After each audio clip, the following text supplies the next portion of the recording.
अध्याय 4। सो हम क्या कहें कि हमारे शारीरिक पिता इब्राहिम को क्या प्राप्त हुआ?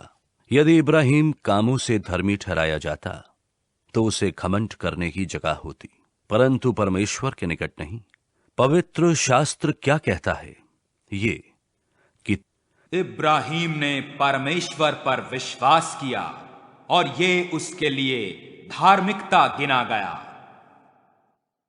काम करने वाले की मजदूरी देना दान नहीं, परंतु हक समझा जाता है। परंतु जो काम नहीं करता वरन भक्तिहीन के धर्मी ठहराने वाले पर विश्वास करता है, उसका विश्वास उसके लिए धार्मिकता गिना जाता है, जिसे परमेश्वर बिना कर्मों के धर्मी ठहराता है। उसे दाऊद भी धन्य कहता है कि धन्य वे हैं जिनके अधर्म क्षमा हुए और जिनके पाप ढांपे गए। धन्य है वो मनुष्य जिसे परमेश्वर पापी ना ठहराए। तो ये धन्य कहना क्या खतना वालों के ही लिए है या खतना रहितों के लिए भी?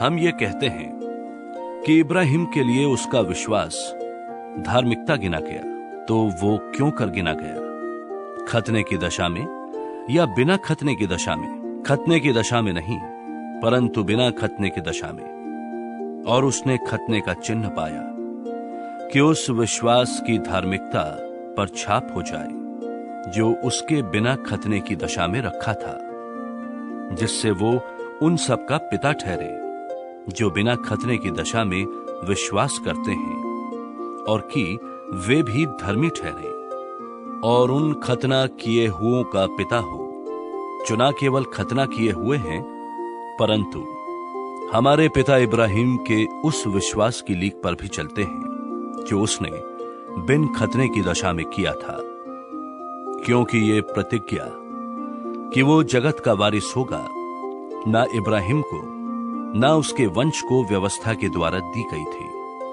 परंतु विश्वास की धार्मिकता के द्वारा मिली। क्योंकि यदि व्यवस्था वाले वारिस हैं तो विश्वास व्यर्थ और प्रतिज्ञा निष्फल ठहरी। व्यवस्था तो क्रोध उपजाती है, और जहां व्यवस्था नहीं वहां उसका टालना भी नहीं। इसी कारण वो विश्वास के द्वारा मिलती है कि अनुग्रह की रीति पर हो कि प्रतिज्ञा सब वंश के लिए दृढ़ हो, ना कि केवल उसके लिए जो व्यवस्था वाला है, वरन उनके लिए भी जो इब्राहिम के समान विश्वास वाले हैं। वही तो हम सबका पिता है, जैसा लिखा है कि मैंने तुझे बहुत सी जातियों का पिता ठहराया है। उस परमेश्वर के सामने जिस पर उसने विश्वास किया और जो मरे हुओं को जिलाता है और जो बातें हैं ही नहीं उनका नाम ऐसा लेता है कि मानो वे हैं। उसने निराशा में भी आशा रखकर विश्वास किया, इसलिए कि उस वचन के अनुसार कि तेरा वंश ऐसा होगा, वो बहुत सी जातियों का पिता हो।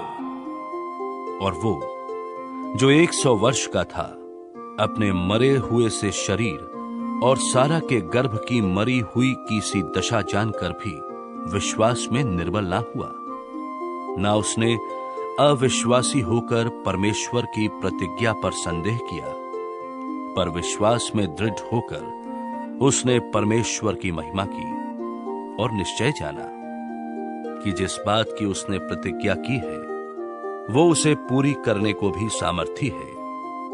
इस कारण ये उसके लिए धार्मिकता गिना गया। और ये वचन कि विश्वास उसके लिए धार्मिकता गिना गया, ना केवल उसी के लिए लिखा गया, वरन हमारे लिए भी जिनके लिए विश्वास धार्मिकता गिना जाएगा, अर्थात हमारे लिए जो उस पर विश्वास करते हैं जिसने हमारे प्रभु यीशु को मरे हुओं में से जिलाया। वो हमारे अपराधों के लिए पकड़वाया गया और हमारे धर्मी ठहरने के लिए जिलाया भी गया।